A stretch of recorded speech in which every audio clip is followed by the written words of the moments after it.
दोस्तों, कहते हैं मोहब्बत अंधी होती है, लेकिन जब यही मोहब्बत खून और गुनाह में बदल जाए तो उसका अंजाम ऐसा होता है जो पूरे समाज को हिला कर रख देता है। दोस्तों सोचिए, एक औरत जिसका पति हर रोज़ विदेश में खून पसीना बहाकर पैसा कमाता था और वही औरत अपने ही घर के छोटे देवर पर दिल हार बैठी। और फिर शुरू होती है एक ऐसा खतरनाक खेल, एक ऐसा खेल जिसमें धोखा, प्यार, जुनून और आखिरी में जो हुआ, जिसे सुनने के बाद लोगों को पैरों से तले ज़मीन खिसक गई। तो दोस्तों नमस्ते, प्रणाम। मैं हूं अभय और आप देख रहे हैं दोस्तों सच्ची घटना। अगर आप भी ऐसी सच्ची घटना और रोमांचिक घटना से दिल दहला देने वाली कहानियां सुनना पसंद है तो हमारे चैनल को अभी के अभी सब्सक्राइब कर लीजिए, क्योंकि यहाँ हर रोज़ आपके सामने आती है एक नई सच्ची घटना। तो दोस्तों आप लोग भी कहानियाँ सुनकर और कहानी से रूबरू होइए और कहानी को शुरू से लेकर अंत तक ज़रूर देखिए ताकि आपको हर एक पॉइंट समझ में आए। दोस्तों यह कहानी है उत्तर प्रदेश के एक छोटे से गांव की। यहाँ रहता था एक लड़का जिसका नाम था राजेश। एकदम साधारण वेशभूषा, जिसके सपने बहुत बड़े थे और गरीब घर का बेचारा बेटा था, लेकिन बहुत ईमानदार था और मेहनत भी बहुत करता था। एक दिन राजेश की शादी तय हुई और शादी हुई एक सविता नाम के लड़की से जो बहुत खूबसूरत थी। दोनों की शादी पूरे गांव में चर्चा का विषय बना हुआ था उनके खूबसूरती का। शादी के बाद शुरुआत में सब कुछ अच्छा था और सबका अच्छा ही चलता है। राजेश अपनी बीवी को बहुत चाहता था, लेकिन हालात ऐसे बने कि घर चलाने के लिए उसे विदेश जाना पड़ा। दोस्तों हर किसी का हालात एक जैसा नहीं होता है। अब परेशान होकर राजेश तो दुबई चला गया काम करने। वहाँ कंस्ट्रक्शन साइट पर दिन रात अगला मेहनत करता और हर महीने जो है घर पे पैसा इकट्ठा करके भेजता था। लेकिन यहाँ गांव में उसकी बीबी सविता बेचारी के अकेले पड़ गई थी। सास बूढ़ी हो चुकी थी और ज़्यादातर बीमार भी रहती थी। और घर में सबसे ज़्यादा नज़दीक था उसका छोटा देवर जिसका नाम था अजय। वो भी बहुत भोला भोला और बहुत सुंदर था। लेकिन कहते हैं ना, प्यार अंधा होता है। अजय अभी 22 साल का था, जवान खून और घर में भाभी जैसी सुंदर औरत हमेशा सामने।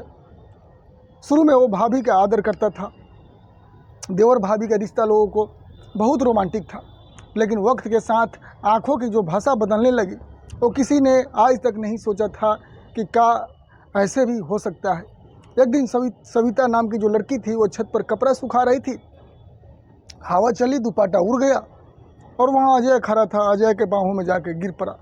दोनों को नज़रें 2 मिनट तक मिलने लगा। उसे एक नज़र में वो सब था जो कहने की हिम्मत किसी की नहीं थी। दोनों अंदर से जो है चाह रहा था, लेकिन खोलने का प्रयास दोनों नहीं कर रहा था।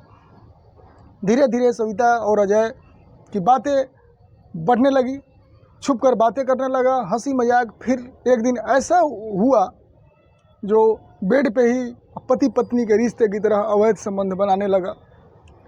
जब घर में सब सो चुके थे और अजय चुपके से उसके कमरे में गया, सविता ने पहले डरा सा था, मगर फिर उसका दिल मान गया और उसी रात वो रिश्ता शुरू हुआ जो पाप और धोखे के बुनियादी पर जो खड़ा होती है, जिसको बोलते हैं अवैध संबंध। उसी रात दोनों के बीच अवैध संबंध बना।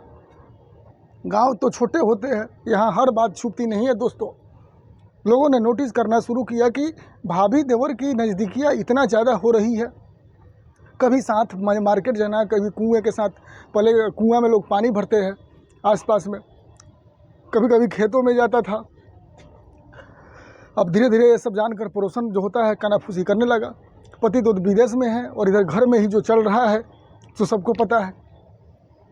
विदेश में बैठे राजेश को भी धीरे धीरे शक होने लगा, क्योंकि उसकी पत्नी जो है कई बार फ़ोन मिलाता था तो कई अन्य कॉल पर व्यस्त था। कभी बहाने बनाने लगी, कभी बोली बर्तन धो रही थी, कभी बोली सो रही थी। मतलब तरह तरह के जो बहाने होते हैं। अब धीरे धीरे अपने पति से दूर होने का प्लानिंग करने लग गई। राजेश का दिल कह रहा था कि हमारे घर पे कुछ न कुछ ज़रूर गड़बड़ है। उसने चुपचाप सविता को फ़ोन ट्राई करना शुरू कर दिया और जो सब सच उसके सामने आया उसने उसकी दुनिया को पूरा हिला दी, क्योंकि जिसके लिए लोग काम करने बाहर गए थे उसी ने उस पर ऐसा ढाल बनाया कि सोचने पर अगला मजबूर हो गया। सविता और अजय जो था घंटों फ़ोन पर बात करते थे, कभी फ़ोटो भेजते थे, कभी छुपे इशारा। राजेश ने जब चैट पढ़ा तो उसका पैरों से तले दोस्तों ज़मीन खिसक गया। उसका छोटा भाई और उसकी बीवी दोनों ने मिलकर उसके विश्वास को तोड़ दिया था। दोस्तों, कहते हैं ना, कोई भी काम दोनों के रिश्ते से होती है। ये सब सुनने के बाद राजेश का खून खोल उठा और विदेश में वो बैठा तड़प रहा था। उसने सोचा अब जाकर ही इस गुनाह का हिसाब लूँगा। लेकिन अजय और सविता पूरी तरह जो था मोहब्बत में दोनों को अपने आप में पागल हो चुका था। दोनों ने सोचा अगर राजेश लौट आया तो ये रिश्ता टूट सकता है। फिर और उन्होंने मिलाकर एक खौफनाक ऐसा प्लान बनाया जिसने आज तक किसी ने ये प्लान सोचा भी नहीं था। दोस्तों, ऐसा मर्डर का प्लान जिसने आज तक कभी सोचा नहीं था। अजय ने भाभी से कहा अगर हमें हमेशा साथ रहना है तो भाई को रास्ते से हटाना होगा, नहीं तो भाई हमारे बीच में रोड़ा बनेगा, फिर बात बिगड़ जाएगी। सविता सोच समझी, डर के बोली कि ठीक है, जो होगा देखा जाएगा। दोनों ने मिलकर राजेश को ख़त्म करने की साजिश रच डाली। दोस्तों, पति जब घर पे वापसी आया तो पत्नी ने बड़ी प्रेम से उसे घर पे बुलाया, बैठाया, हंसी मजाक किया। राजेश छुट्टियां में गांव लौटा, सोचा कि बीवी और घर वाले से मिलेंगे, थोड़ा सा सुकून मिलेगा। लेकिन उसे क्या पता कि घर में उसके लिए मौत का इंतज़ार कर रही है। जब सब लोग रात को सो गए तो सविता ने और अजय ने तय किया कि रात को खाना में खिलाकर राजेश को ख़त्म कर देंगे। अब प्लान बना दोस्तों। अब मेडिकल से बेचारा जहर खरीद के लाया। उसी रात सविता ने राजेश की पसंद का खाना बनाया जो राजेश खाता था। दाल में पहले से ही अजय ने जहर मिलाकर रख दिया था ताकि वो खाते ही सो जाए। राजेश ने खाना खाया और थोड़ी देर में उसे चक्कर आने लग गया। और उसी चक्कर में दोस्तों वो दर्द से धीरे धीरे वो तड़पने लग गया। सविता ने ऊपर से मासूमियत दिखाई, नाटक किया, अरे ये क्या हो गया, जल्दी से पानी लाओ। नाटक से रोने लग गई और वो नाटक उसको पता है, लेकिन अंदर से वो खुद जान रही है कि वो जिसका पति आखिरी सांस गिन रहा है। लेकिन क्या करे, कहते हैं ना, हवस का अगर गर्मी के हवस का शिकार किसी को चढ़ता है ना तो कुछ भी नहीं देखता है। कुछ ही देर में राजेश ने बेचारा दम तोड़ दिया। गांव में खबर फैली, विदेश से आया बेटा अचानक चल बसा। लोग रोने लगे, गांव में पूरा मातम सा छा गया। लेकिन असली कहानी किसी को नहीं पता था। दोस्तों, सिर्फ अजय और सविता जानता था कि एक कुदरत का खेल नहीं बल्कि गुनाह का नतीजा है। दोस्तों उसके बाद लोग उनको दाह संस्कार किया। लेकिन दाह संस्कार करने के पहले ही बगल के कोई लोग ने पुलिस को फ़ोन कर दिया। पुलिस ने तुरंत आई और राजेश की मौत की पहले गांव वाले सामान मान रहे थे। लेकिन जब पोस्टमार्टम रिपोर्ट हुआ तो सच सामने आया। उसने खाने में जहर पाया गया। लेकिन पुलिस हरकत में आ गई। पूछताछ हुई कि किसने खाना बनाया। सविता और अजय पर शक हुआ क्योंकि पहले से लोग जानते थे और गाँव के लोग भी जानते थे कि दोनों पहले से ज़्यादा हिल मिल घुल थे। पुलिस ने दोनों को थाने बुलाया और पूछताछ करना चालू कर दिया।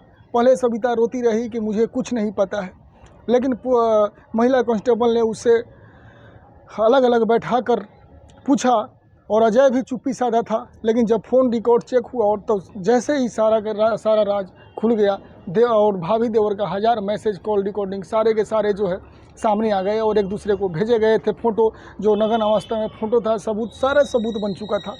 कहते हैं ना दोस्तों, सच का पर्दाफाश खुलती है तो आखिर में दोनों टूट ही गया। सविता ने कबूल किया कि हाँ, मैंने ही अजय के साथ मिलकर अपने पति को जहर दिया है ताकि हमारे दोनों के बीच जो हमारा अवैध संबंध चल रहा था उस बीच में हमारे पति ने रोड़ा बन रहा था, इसलिए जहर दिया। गांव वाले जब सुना तो गांव वाले को पैरे से तले दोस्तों ज़मीन खिसक गया। एक पत्नी जिसने अपने पत्नी को धोखा दिया और एक भाई जिसने अपने ही बड़े भाई की जान ले ली। तो दोस्तों, ये सोचने वाली बात है कि ऐसे कदम कोई ना उठाए। अगर आपको प्यार प्रेम है तो भाई किसी के जान न ले। दोस्तों, कोर्ट में गवाहों और सबूतों के आधार पर जज ने दोनों को उम्र कैद की सज़ा सुनाई। तो दोस्तों, गांव के लोग आज भी कहते हैं और कहेंगे भी, मोहब्बत अगर हद पार कर जाए तो वही प्यार गुनाह में बन जाता है। तो दोस्तों, आप लोग भी इस कहानी से ज़रूर कुछ सीख मिले होइएगा। तो दोस्तों, मैं हूं अभय और आप देख रहे थे अभी तक सच्ची घटना। दोस्तों, आज की सच्ची घटना एक ऐसी कहानी है जिसमें प्यार ने रिश्तों की सारे हद ही तोड़ देती है।